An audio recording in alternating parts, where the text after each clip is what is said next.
Si pudo usted ver la primera reseña dedicada al viaje de Cristóbal Colón, el diario de a bordo, compilado en este caso por el fray Bartolomé de las Casas y supuestamente escrito por el propio Cristóbal Colón, como nos dicen las fuentes históricas, sabrá entonces muy bien que era necesaria esta segunda parte.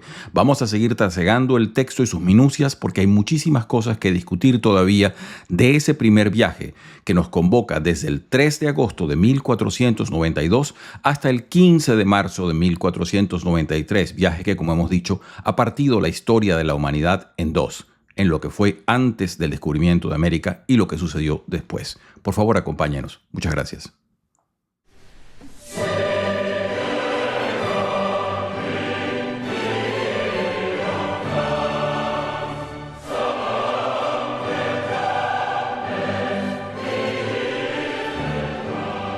Un cordial saludo a las personas que sintonizan este canal. Como siempre, un placer estar junto a ustedes. Aquí les habla Ivo Hernández. Venimos con más libros y más reseñas de libros. Hoy venimos a la parte 2 de lo que ha sido el diario de a bordo de Cristóbal Colón. La semana anterior estuvimos trabajando justamente este texto que tenemos en las manos y que se lo presentamos ya mismo a continuación. Es este. Cristóbal Colón, diario de a bordo. Tengo la edición de la biblioteca EDAF que hace Luis Arranz.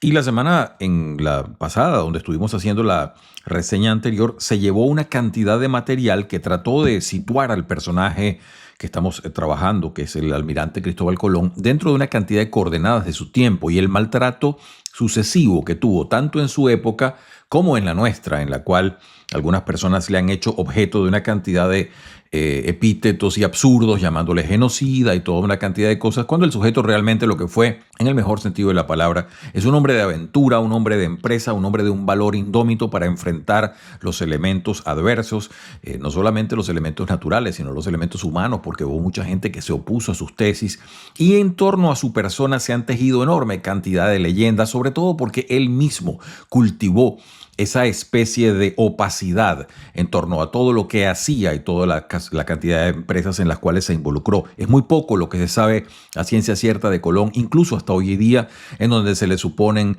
algunos orígenes judíos, por una parte, otros dicen que nació en Génova, que era de una familia de personas dedicada al tejido de lanas y todas esas cosas. Lo cierto es que él en su vida se dedicó a diversos oficios, fue corsario, trabajó para una empresa.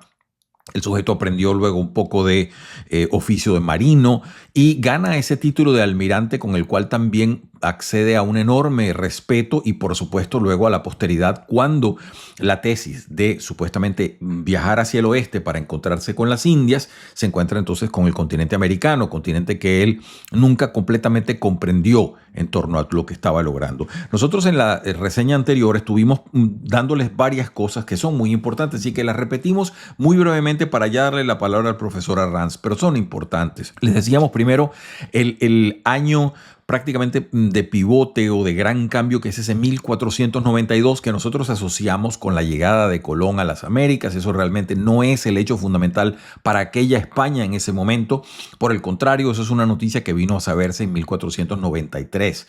No es que no sea importante, fue muy importante, pero fue después. En 1492, en cambio, se sucedieron una cantidad de hechos que pueden verse incluso también como cismáticos. Es decir, tenemos primeramente la toma de Granada, que es la expulsión final de uno de los reinos musulmanes que había durado más tiempo allí. Y eso sucede al comienzo de 1492, hecho para el cual se habían dedicado y se habían fusionado las casas de Castilla y Aragón y que se habían dedicado con bastante denuedo a que eso se produjera, y ahí estuvo Cristóbal Colón invitado también por los reyes, por cierto. En otro sentido, les habíamos hablado de la gramática de Nebrija, una cosa que es importantísima porque sustancia una lengua. Ya vemos un reino que está creciendo, Castilla y Aragón, también ya con provincias ultramarinas, provincias que tenían incluso virreyes. La figura del virrey no nace con las provincias americanas, existían ya dentro de Europa y esa figura tenía algunos antecedentes importantes. Cristóbal Colón va a ser nombrado virrey de los territorios que él conquiste o que consiga en la medida en que vaya avanzando. Ya vamos a entrar. Eso está en las capitulaciones de Santa Fe.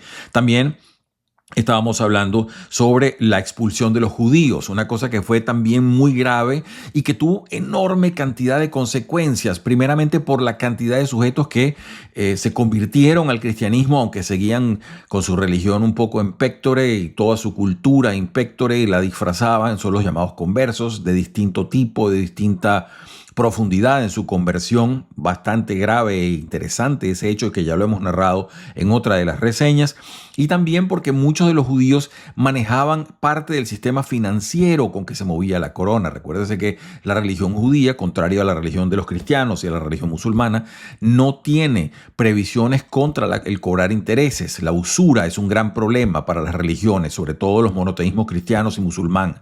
En el judaísmo no ha tenido ese problema. Entonces, ahí ha habido varias cosas que no es que sean determinantes per se, pero sí son coadyuvantes de procesos que traumaron mucho a la sociedad. De manera que hubo mucha gente que tuvo que salir, que no se esperaba esa forma y que tuvieron que divagar luego por parte del Imperio Otomano, por el norte de África, etcétera, etcétera.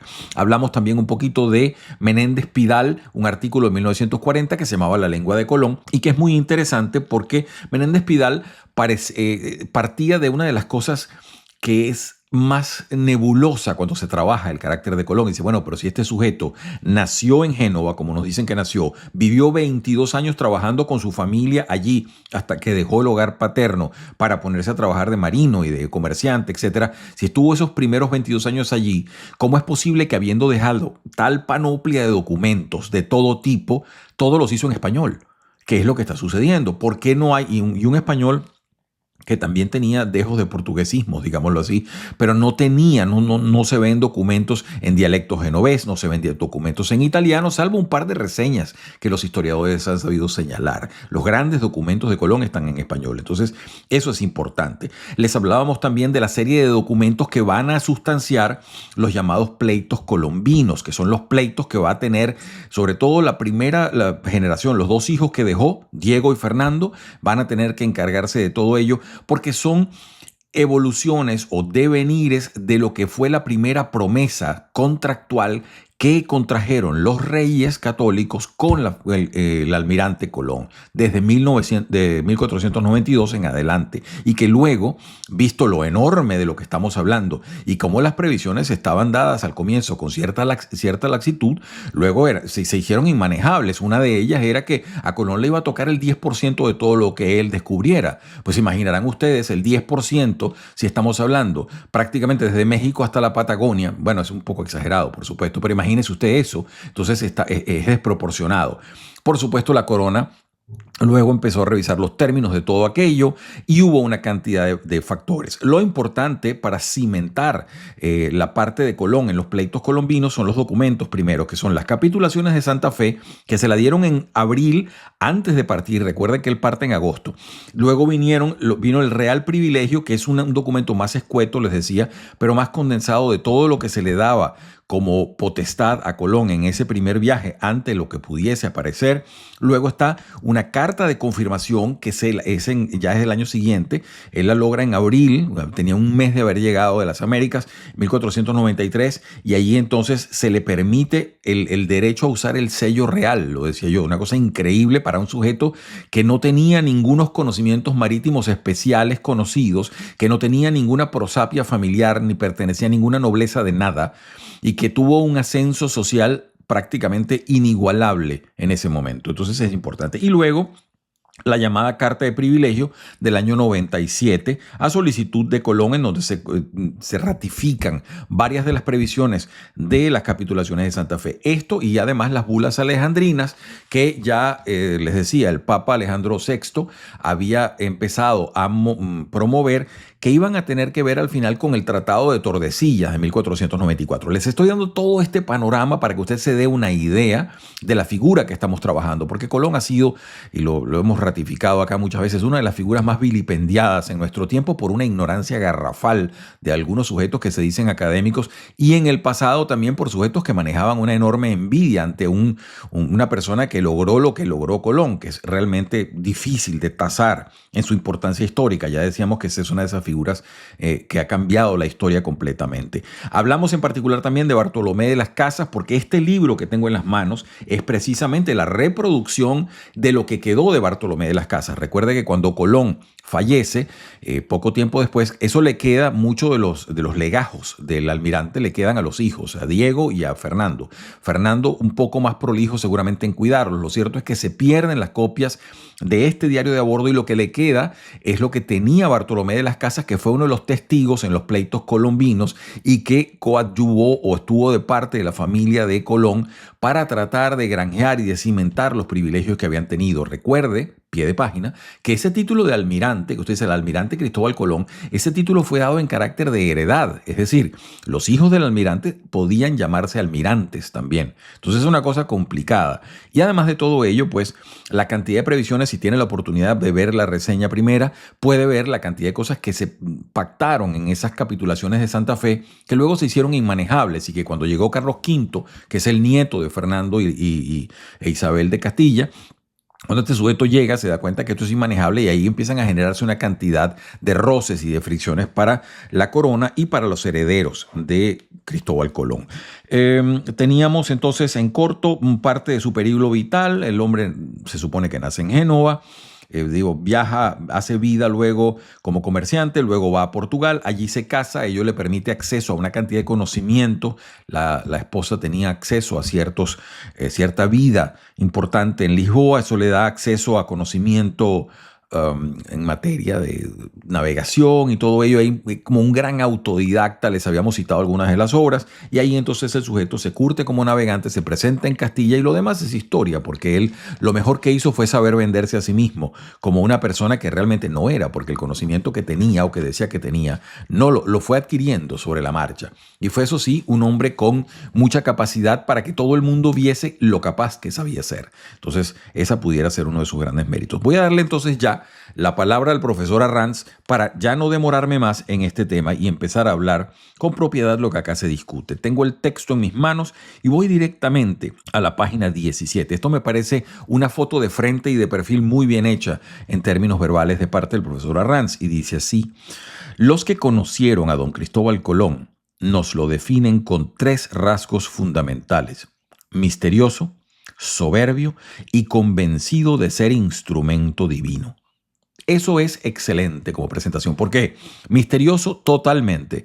Todo lo que Colón decía sobre sí mismo era difuso, complicado, contradictorio y, por supuesto, muy difícil de cotejar y corroborar. Cuando dice soberbio, eso no lo podemos decir, pero hay otras fuentes que ratifican eso. Y convencido de un instrumento divino, si Colón realmente fue judío o de origen judío, habría sido entonces un converso, porque se le ve como un cristiano practicante de alta catadura, es decir, un sujeto donde la religión cristiana iba permanentemente de la mano con su visión de mundo. Entonces allí es importante verlo. Sigo adelante fíjese lo que dice acá el profesor Arranz: este hombre que dice llamarse Cristóbal Colón, que se siente extranjero, pero no dice de dónde es y oculta su lugar de nacimiento, que no escribió nunca en italiano y sí en castellano, que está ofreciendo la mayor navegación de la historia capitaneando una flota revolucionaria y sin embargo en Castilla nadie lo ha visto navegar. Este hombre no hace más que sorprender. Tiene algo que atrae, que gana partidarios incondicionales desde el más alto al más bajo. Tiene una fe inquebrantable en sí mismo, tiene una certeza en lo que ofrece. Actúa como si él ya conociera lo que para unos es una fantasía sin sentido y para otros duda, simplemente duda. Este hombre está ofreciendo nada menos que las Indias. Llega de Portugal y sabe lo suficiente como para no ser tomado por embaucador. Esta es una presentación excelente la que hace Arranz allí, que además es autor de una biografía de Colón, porque nos dice en varias pinceladas aquí con sus palabras lo que es el sujeto. Fíjense ustedes, él incluso acá esboza lo que se ha llamado la teoría del predescubrimiento.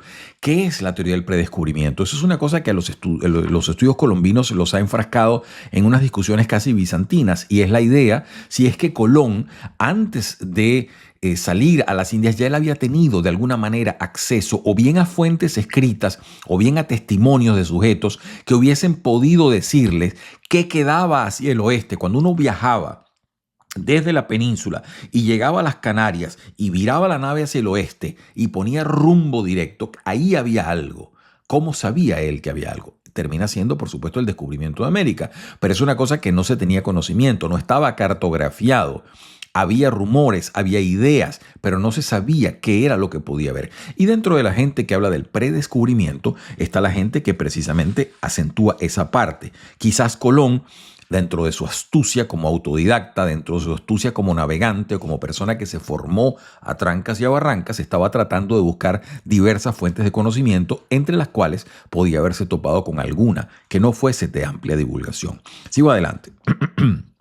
Digo acá, estoy en la página 18 y estamos hablando sobre la fascinación que le ejercía todo el lejano oriente a esa Europa. Recuérdese, y lo habíamos dicho también en la primera parte de la reseña, que Europa tenía diversos cortejos con ese lejano oriente. Primeramente, en lo que fue el encuentro con las cruzadas, las 8 cruzadas que se vivieron en sus distintas épocas y con sus distintos caracteres cada una de ellas. Y con ello la fascinación hacia la ruta de la seda, hacia esa posibilidad de conocer un poco las Indias, China, lo que se conocía como Catay, Zipango, que sería el Japón, todas esas cosas que llegaban como especie de leyendas y mitos nebulosos que la gente, por los cuales la gente sentía fascinación. Eso además del comercio de especias y de una cantidad de otras cosas que en el caso europeo casi siempre pasaban por el monopolio veneciano o genovés, o de la ciudad de Pisa también decíamos nosotros. Lo cierto es que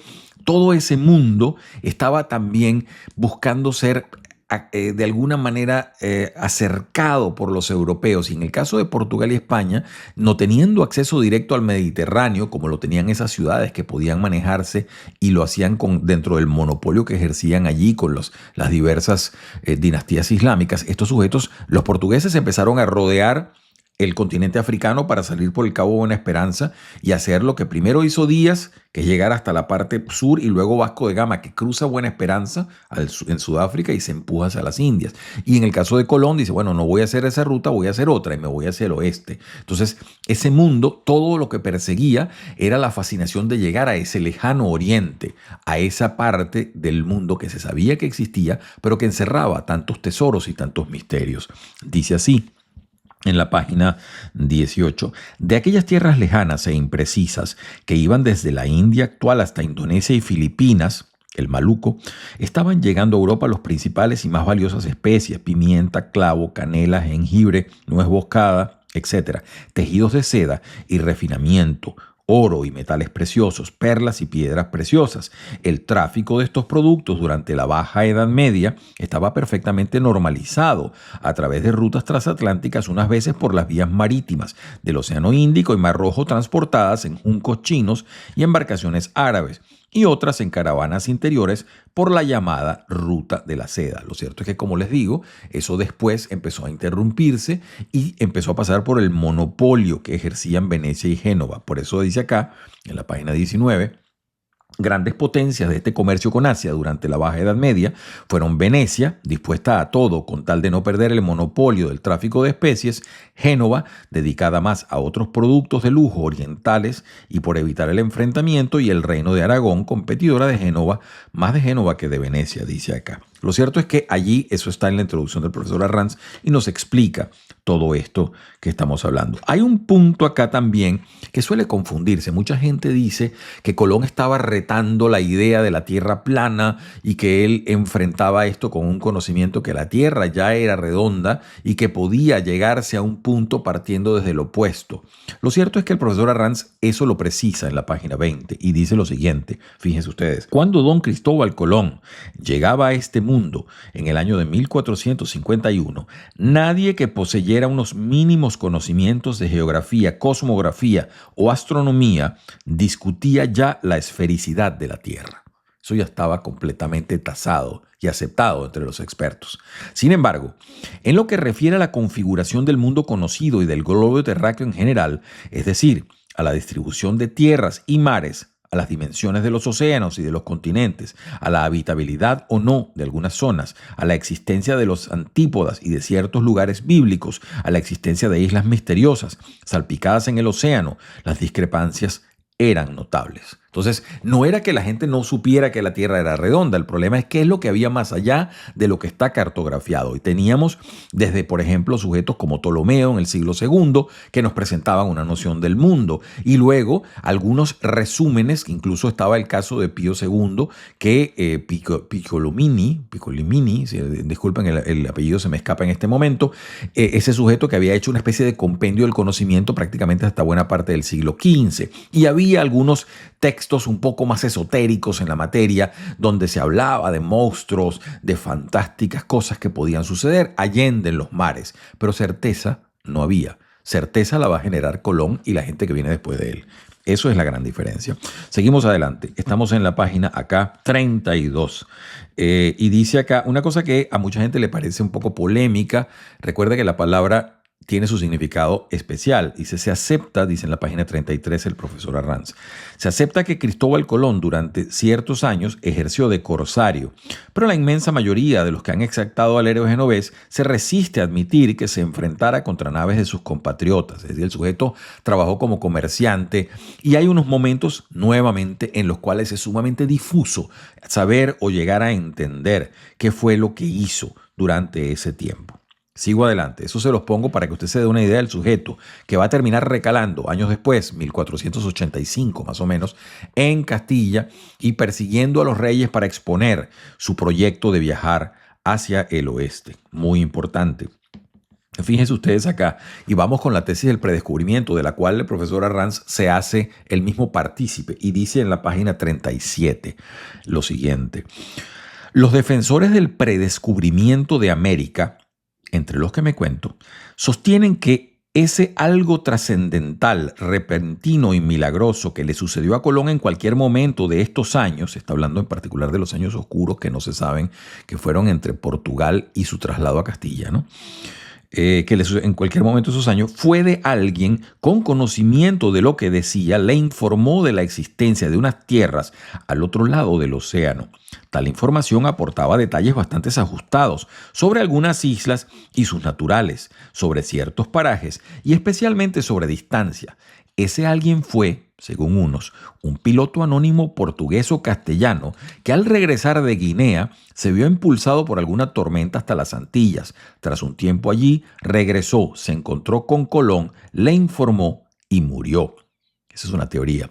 Dice más el profesor Arranz. Según otra teoría, la información colombina procedía no de un europeo, sino de algún grupo indígena, amazonas amerindias, que en algún desplazamiento por las Antillas se vio obligado a desviarse océano adentro hasta encontrarse con Colón.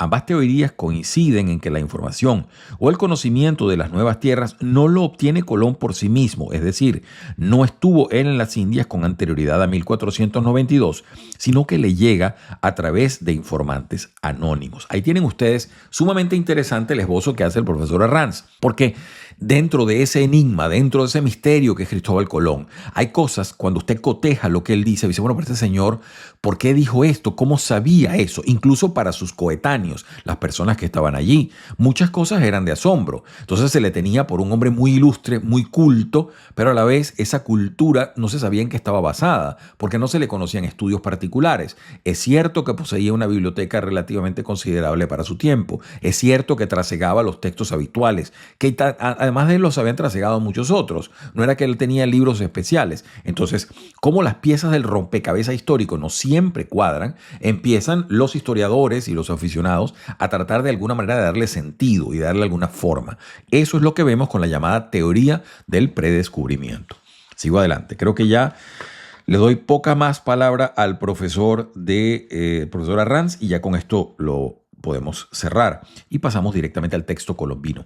Fíjense ustedes, yo les hablé de las capitulaciones de Santa Fe y sobre la polémica, ¿no? Hay un punto que lo dije en la primera reseña, quisiera repetirlo, que es esa especie de repetición de referirse al océano. Recuérdese que en ese momento se tenía noción del océano como una especie de algo que rodeaba toda la masa de tierra que había y eso se llamaba la mar oceana. Y esa la mar Oceana es justamente todo eso que rodea. Las capitulaciones de Santa Fe se define así porque no se sabía lo que venía y entonces se le da el rango y dice el oficio de almirante de la mar Oceana en todo lo que descubra o gane. Este oficio era vitalicio y hereditario, fíjense ustedes, ¿no? O será vitalicio y hereditario. Luego, en segundo punto, y esto va a ser jurídicamente otro punto de mucho conflicto luego, disfrutará de los oficios de virrey y gobernador en todo lo que descubra o gane. Entonces, muy importante también, obtendrá la 10ª parte de todas las ganancias. Ya eso lo habíamos discutido en la primera parte y decíamos que eso era prácticamente insostenible, eso no se podía manejar. Paso entonces ya a darle la palabra al texto colombino, del cual les repito, esto es Bartolomé de las Casas, desglosando el texto, hablando casi siempre él como si fuese Colón y muchas veces citándolo directamente también. Entonces, si usted tuviese que hacer una decisión de quién habla en qué momento es difícil, el profesor Arranz resuelve eso en cuanto a que cuando habla Colón o lo citan directamente lo ponen bastardillas, ¿no? En itálicas. Entonces, eso es una cosa importante. Lo cierto es que, recuerde, salen 3 carabelas. La más grande es la nave Santa María, la Pinta y la Niña. La nave Santa María termina encallando y hay que dejarla. Y ellos regresan, dejan allá una cantidad de personas que van a esperarlos para el segundo viaje. Y entonces regresan con 2 de las carabelas, con la Pinta y la Niña. Colón viene en la Niña, que es la más grande. Creo que la Pinta es la más pequeñita de todas las 3 carabelas. Había una cosa que les quería leer justamente de los días del descubrimiento, lo que nosotros manejamos como los días del descubrimiento, porque allí estaba la situación un poco difícil hasta que ellos avistan la Tierra. Y había una plata allí al respecto. Creo que puedo leer esa parte que es un poquito confusa como está redactada.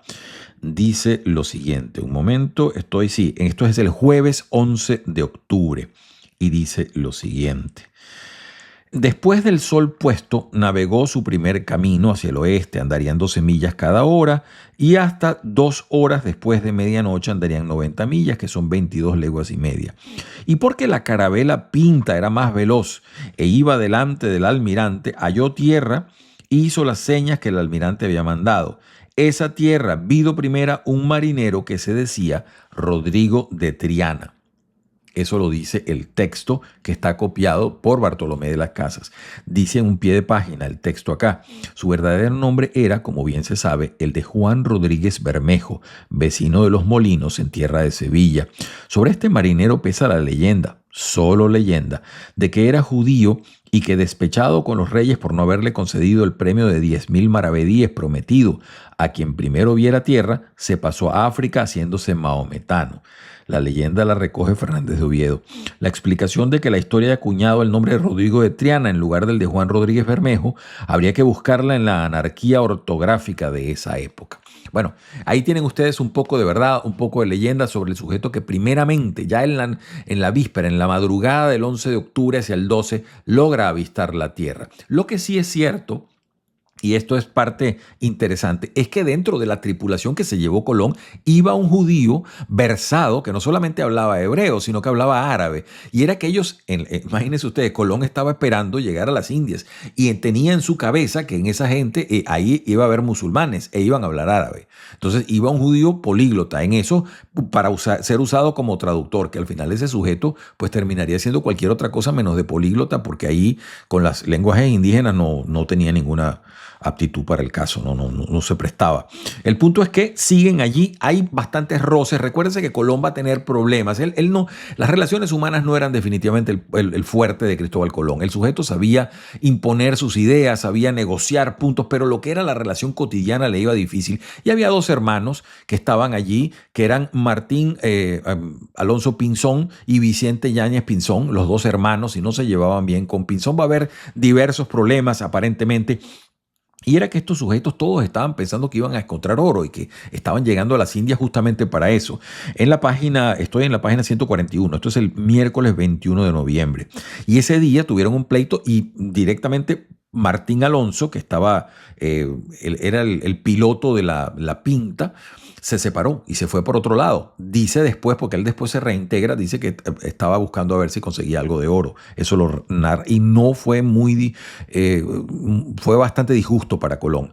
Dice acá en la página 141, ese día se apartó Martín Alonso Pinzón con la carabela Pinta sin obediencia y voluntad del almirante. por codicia, dizque pensando que un indio que el almirante había mandado poner en aquella carabela le había de dar mucho oro, y así se fue sin esperar, sin causa de mal tiempo, sino porque quiso. Y que aquí, dice el almirante, otras muchas me tiene hecho y dicho. Entonces, como se ve, pues, y esos hermanos, por cierto, van a reclamar luego con los pleitos colombinos también. Ahí va a haber de todo dentro de las cosas que sucedían a Colón, que es un sujeto que realmente le pasaban muchas cosas, buscaba que le pasaran y muchas cosas les pasaban también.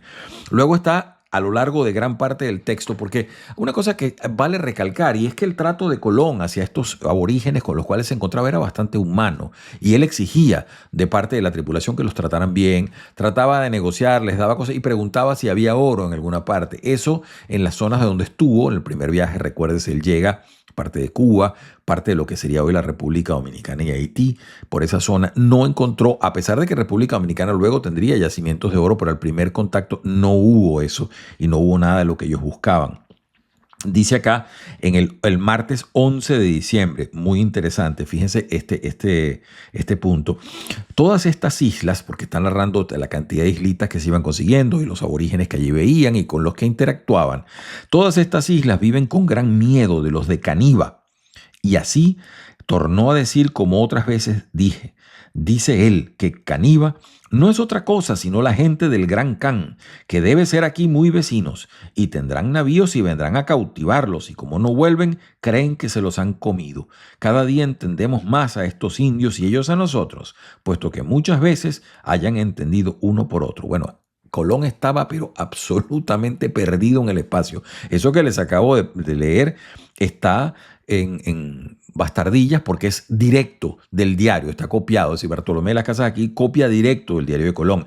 Y el profesor Arranz, cuando este disparate del Gran Can, porque él escucha lo de caníbal, le escucha entonces él se imaginaría por vocablo y dice, no, este hombre lo que está diciendo es que son las tropas del Gran Can. Él se está imaginando las narraciones de Marco Polo con Kublai Khan, los herederos de Gengis Khan. Imagínense ustedes el disparate geográfico que estamos viendo aquí. Esto es la comedia de los errores, pero en acción. Y el profesor Arranz con Tino pone un pie de página y dice, la obsesión por el Gran Khan le permitiría reafirmarse en sus viejas ideas cuando oía palabras de sonido ligeramente aproximado. Es decir, aquí se aplica aquello de que usted oye lo que usted quiere oír, porque aquí nadie habló de ningún can de nada. Esta gente estaban criticando a unos indios que ellos llamaban los caníbales, los caribes, que eran unos sujetos caníbales que se los venían a comer. Y entonces Colón rechaza además la tesis del canibalismo, porque Marco Polo no habla de ningún canibalismo allí. Entonces él dice, debe ser que se los secuestran, se los llevan y como no los devuelven, pensarán que se los han comido. Es decir, Cristóbal Colón estaba haciendo pues completamente dibujo libre sobre la información que le llegaba. Lo cierto es que acá voy en la página del 13 de diciembre, me parece muy hermosa estas narraciones, puedo citarlo en extenso y ya con esto cerraría esta reseña que me parece muy importante. A mí me parece que Cristóbal Colón es un sujeto maltratado, sobre todo por nuestro tiempo, un hombre que hizo unas cosas realmente titánicas, vistas desde todo punto de vista, en el momento en que usted se sitúa en las coordenadas históricas y en las coordenadas de vivencias que este hombre tuvo que transitar. Es muy fácil desde nuestro tiempo, con computadores, con luz eléctrica, con autos y aviones, empezar a hablar toda esta cantidad de cosas. Hay nada más que pensar, montarse en una carabela con aquellos sujetos que escasamente algunos sabría leer algo y montarse nada más que con los instrumentos con que se podía manejar y aquellos mapas que eran simplemente dibujos sobre papel. Una cosa realmente de un mérito y de un valor físico increíble. Leo acá, el jueves 13 de diciembre. Y fíjense lo que dice, porque ellos llegaban a una islita, inmediatamente escogían unos sujetos y los mandaban a investigar a ver qué había allí, etc. Y dice lo siguiente, escogió 9 hombres bien aderezados de armas y aptos para semejante negocio, con los cuales fue un indio de los que traía. Estos fueron a la población que estaba a 4 leguas y media al sueste, la cual hallaron en un grandísimo valle y vacía, porque como sintieron ir los cristianos, todos huyeron dejando cuanto tenían adentro. La población era de 1000 casas y de más de 3000 hombres. El indio que llevaban los cristianos corrió tras de ellos dando voces, diciendo que no hubiesen miedo, que los cristianos no eran de Caniva, mas antes eran del cielo, y que daban muchas cosas hermosas a todos los que hallaban. Tanto les imprimió lo que decía que se aseguraron y vinieron juntos de ellos más de 2000, y todos ellos venían a los cristianos y les ponían las manos sobre la cabeza, que era señal de gran reverencia y amistad, los cuales estaban todos temblando, hasta que muchos los aseguraron. Dijeron los cristianos que, después que ya estaban sin temor, iban todos a sus casas y cada uno le traía de lo que tenía de comer, que es pan de niamas, que son unas raíces como rábanos grandes que nacen, que se siembran y nacen y plantan en todas estas tierras. Y es su vida, y hacen de ellas pan y cuecen y asan y tienen sabor propio de castañas. Y no hay quien no crea que no sean castañas. Dábanles pan y pescados de lo que tenían. Y porque los indios que traía el navío tenían entendido que el almirante deseaba tener algún papagayo, parece que aquel indio que iba con los cristianos díjoles algo de esto, y así le trujeron papagayos y les daba cuanto les pedías sin querer nada por ello. Bien interesante, ¿no? Y entonces, bueno, empezaron ahí a hablar. Dijeron los cristianos, pues están reportando luego al almirante lo que dijeron. Dijeron los cristianos al almirante que era toda gente más hermosa y de mejor condición que ninguna otra de las que habían hallado allí. Pero dice el almirante que no sabe cómo puedan ser de mejor condición que las otras, dado a entender que todas las que habían hallado en otras islas eran de muy buena condición. Cuanto a la hermosura, decían los cristianos que no había comparación así en los hombres como en las mujeres, y que son blancos más que los otros, y que entre los otros vieron dos mujeres mozas tan blancas como podían ser de España. Esto es en la isla española, ¿no? En la República Dominicana y Haití actual. Dijeron también de la hermosura de las tierras que vieron, que ninguna comparación tienen con las de Castilla, las mejores en hermosura y en bondad. Y el almirante así lo veía por las que ha visto y por las que tenía presentes. Y decíanles que las que veía ninguna comparación tenían con aquellas de aquel valle, ni la campiña de Córdoba llegaba a aquella con tanta diferencia como tiene el día y la noche. Imagínense ustedes estos sujetos. Prácticamente se pudiera decir que sería cualquiera de nosotros yendo a otro planeta para tener una vivencia semejante a lo que estos sujetos llegaron a vivir en ese viaje. Ya para cerrar, estoy acá en la parte donde les digo la nave Santa María, la más grande de las carabelas, encalla. Entonces tienen que dejar allí a una cantidad de personas y entonces las van a recoger. Y dijo así, en la página 208, dejó en aquella isla española que los indios dizque llamaban Bohío, 39 hombres con la fortaleza y dizque muchos amigos de aquel rey Guacanagarí. Sobre aquellos, por sus tenientes, a Diego Arana, natural de Córdoba, y a Pedro Gutiérrez, repostero del estrado del rey, criado del despensero mayor, a Rodrigo de Escobedo, natural de Segovia, sobrino de Fray Rodrigo Pérez, con todos sus poderes de que los reyes tenían. Dejóles todas las mercancías que los reyes mandaron comprar para los rescates, que eran muchas, para que las trocasen y resgatasen por oro, con todo lo que traía la nave. Dejóles también pan bizcocho para 1 año y vino y mucha artillería y la barca de la nave para que ellos, como marineros que eran los más, fuesen cuando viesen que convenía a descubrir la mina de oro, porque a la vuelta de que volviese el almirante hallase él mucho oro.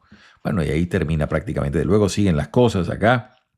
Realmente muy hermosa. Y está la parte que yo les había narrado, esto me parece muy interesante. Cuando ellos van volviendo a España, los atrapa una tormenta muy feroz, al punto en que creen que van a zozobrar, creen que se acaba todo, y entonces el sujeto dice acá en la página 242, dice más, está hablando Cristóbal Colón, de las casas, narrando sobre Cristóbal Colón, que también le daba gran pena 2 hijos que tenía en Córdoba al estudio, que los dejaba huérfanos de padre y madre en tierra extraña, y los reyes no sabían los servicios que les había en aquel viaje hecho y nuevas tan prósperas que le llevaba para que se moviesen a los remediar. Por eso, y porque supiesen sus altezas cómo nuestro Señor le había dado victoria de todo lo que deseaba de las Indias, y supiesen que ninguna tormenta había en aquellas partes, lo cual dice que se puede conocer por la hierba y árboles que están nacidos y crecidos hasta dentro de la mar, los reyes hubiesen noticia de su viaje. Tomó entonces un pergamino y escribió en él todo lo que pudo de todo lo que había hallado, rogando mucho a quien lo hallase que lo llevase a los reyes. Este pergamino envolvió en un paño cerrado, atado muy bien, y mandó traer un gran barril de madera y púsolo en él sin que ninguna persona supiese qué era, sino que pensaron todos que era alguna devoción, y así lo mandó echar a la mar. Cristóbal Colón pensando que no llegaba, que se quedaba en el mar y dijo, bueno, todo esto que hemos hecho, que es tan grande, y el cuidado de mis hijos, y lo anotó en un pergamino y lo puso en un barril. No falta, por supuesto, el astuto que ande por allí diciendo que se ha encontrado un barril, ha pasado varias veces en la historia, que es el supuesto barril de Colón, que realmente nadie ha encontrado hasta ahora. Es Ivo Hernández quien les habla, como siempre un placer estar junto a ustedes. Por favor, apoyen nuestro canal si esto de alguna manera le motiva, le gusta. Tenemos muchos más textos con los cuales pretendemos discutir diversas ideas y por supuesto estar en su gratísima compañía. Recuerde también que estamos pendientes para escuchar cualquiera de sus comentarios. Y desde acá es el deseo porque tengan todos ustedes una muy feliz semana.